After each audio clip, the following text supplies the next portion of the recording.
兄弟们听说了吗？乌克兰要组建海军陆战军，看名字就知道跟海军陆战队没什么区别，主打两栖登陆作战。这是准备要对克里米亚动手了吗？泽总结束七国集团峰会之后，就前往顿涅茨克地区乌格列达尔马林卡防线，慰问海军陆战部队，庆祝海军陆战队日，并且宣布组建海军陆战军。乌克兰目前的海军陆战力量叫做乌克兰海军步兵，还是沿袭苏联时期的海军步兵单位。2018年转型为舰队海军步兵师，从编制上来说，规模并不算大，但是战力还不错。去年和亚速营一起死守马里乌波尔的36旅，就是乌克兰海军步兵师编下的部队。海军步兵师目前下辖师部、师部营、第35、36、37、38四个陆战队，第32多管火箭团、第406野战与岸防火箭炮旅，以及一大堆特种团、营、连级单位。任务也很多，除了夺岛、登陆等两栖作战任务之外，还要负责海岸防卫作战。不过因为乌克兰海军步兵附属于海军部门，缺乏独立作战的能力，而这次重新组建海军陆战军，如果火力军没理解错的话，泽总的意思是要把海军陆战队的编制升级到独立军种，跟陆军、海军、空军一个级别。目的呢也很明显，去苏联化，改变两栖作战部队的组织结构和作战模式，然后向北约的军事模式和理念靠拢。陆军都马上要北约化了，海军还没动静，总不能厚此薄彼。至于武器装备以及人员，这就是北约的事了。今年2月份，泽总与苏纳克会晤之后，英国就已经承诺帮助乌克兰训练两栖作战部队，可以说是乌克兰海军步兵改造的一部分。在5月份的七国集团峰会上，援乌也是重点议题。火力军可不相信，只是确定援乌 F16之后就没了。至于乌军组建海军陆战军的目的，只能是准备登陆作战，加强在克里米亚地区的海陆空协同作战。海军陆战队最大的特点就是机动灵活，可以在两栖环境下进行小规模突击或者作战。而且从俄乌战争到现在，北约向乌克兰提供了不少海军反舰装备，总需要人员去操作，所以扩展海军就很有必要了。同时，乌克兰扩大海军陆战队的编制，也代表了乌军当前的战略目标，比如对扎波罗热动手。目前这是俄军防守最薄弱的地方，如果乌军能一路冲到海岸线的话，那就是收复赫尔松以来最大的胜利。如果能成功夺回比尔江斯克、梅里托波尔以及马里乌波尔等港口，组建海军陆战队自然不在话下。乌军还能以敖德萨以及尼古拉耶夫为基地，重新建设起一支在黑海上相对强大的海军，威胁俄军的黑海舰队，随后剑指克里米亚。乌克兰建立的海军陆战军大概率是仿造美国海军陆战队，打造一支具备陆空联合打击能力，并且有海军运送，能够完成抢滩登陆任务，摧毁对方岸上军事力量的精锐部队。火力军觉得泽总也有可能是在暗示乌克兰想从敖德萨通过黑海登陆打击克里米亚。很多人认为乌克兰计划收复克里米亚的过程可能是赫尔松右岸的乌军突破第聂伯河，拿下赫尔松左岸，然后从陆军打到克里米亚，或者乌军插进扎波罗热州，再打进赫尔松，之后再打进克里米亚。这两个方案都是通过陆路打进克里米亚，但是组建海军陆战军也许包含乌军通过抢滩登陆打击克里米亚的可能性。所以乌克兰想打造的海军陆战军是一个什么样的军种，并不是很重要的问题，重点是乌克兰想通过渡海作战拿下克里米亚。问题来了，乌克兰有没有这种能力呢？火力军的看法是有。美国已经批准援助乌克兰 F16， 其对地作战半径超过1000公里，敖德萨州与克里米亚的海上距离只有300公里。乌克兰还有一种渡海登陆作战的运送工具，叫做牛气垫登陆作战艇，虽然跟美军的两栖攻击舰没法比，但是也可以用于登陆作战。当然，用这个登陆艇贸然登陆肯定是不行的，它没有足够的自保能力。想要顺利登陆克里米亚，有2件事要做。第一个任务就是打掉对方的海军。在敖德萨州与克里米亚之间的黑海有俄罗斯的黑海舰队，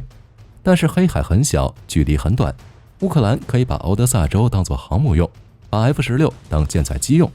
乌克兰现在还有英国的风暴阴影隐形讯号导弹，再加上 F16 以及乌克兰原有的海王星反舰导弹，想要彻底摧毁俄罗斯黑海舰队也不是没有可能。等到黑海舰队撤出黑海之后，乌克兰就可以实施第2步任务，用野牛气垫登陆艇运载兵力登陆克里米亚。泽连斯基一直向美国要 F16， 也许就是包含了配合登陆艇登陆作战的可能。F-16可以和乌克兰原有的苏24、苏27、米24等飞机形成一个对地、对空、对海的3维空中打击群，摧毁俄军的海上目标、空中力量，并且打击克里米亚近岸的俄军防守力量，为乌军的野牛气垫登陆艇创造登陆机会。有了空中火力保护，野牛气垫登陆艇登陆克里米亚也没那么难。这支海军陆战队也能配备豹2、M1、黄鼠狼步兵战车等先进的陆战攻击重型装备。随后，在 F-16领衔的乌克兰空中打击群的配合下，摧毁克里米亚上俄罗斯守军，同时还能用 F-16顺带打掉科赤大桥，切断俄罗斯对克里米亚守军的支援，让克里米亚半岛上的俄军成为瓮中之鳖。如此一来，就能彻底歼灭克里米亚半岛的俄军，乌克兰就可以收复克里米亚。去年10月份，科赤大桥就已经被乌军炸过一次。乌军击沉黑海舰队主力舰莫斯科号，以及去年炸断科赤大桥，都可以被看作是夺取克里米亚任务的预演。可以说，很早之前的乌军就具备攻击克里米亚的能力，只是实力略显薄弱。但现在乌军得到了更多先进装备，是时候彻底拿下克里米亚了。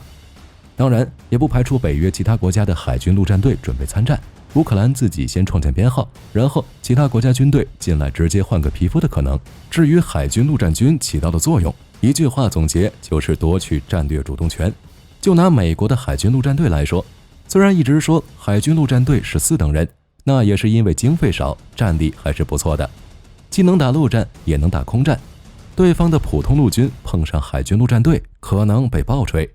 海军陆战队是精锐中的精锐，从海湾战争就能看出来，伊拉克岸上的陆军碰上美国海军陆战队，如同砍瓜切菜，短时间就给看趴了，根本防不住。二战时期的骚操作也有很多，美日打起来的时候，美国采用了跳岛战术，占领东南亚岛链中比较重要的一些岛屿，然后通过这些岛屿切断其他岛屿上日军的补给。之后在塞班岛、硫磺岛等战役中，美国海军陆战队证明了自己的价值。二战后，美国海军陆战队就彻底独立了，虽然前面带着一个海军的名字，但其实是一个独立的军种。目前美国海军陆战队的作用已经不仅限于登陆作战，可以参与一些低烈度的战争。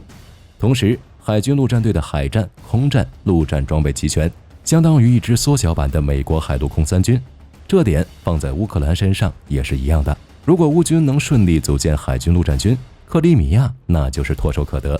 如果是乌俄开战之前，在黑海舰队眼皮子底下进行2栖登陆去进攻克里米亚，那属于是老寿星吃砒霜，找死。但现在不一样了，黑海舰队已经残废了，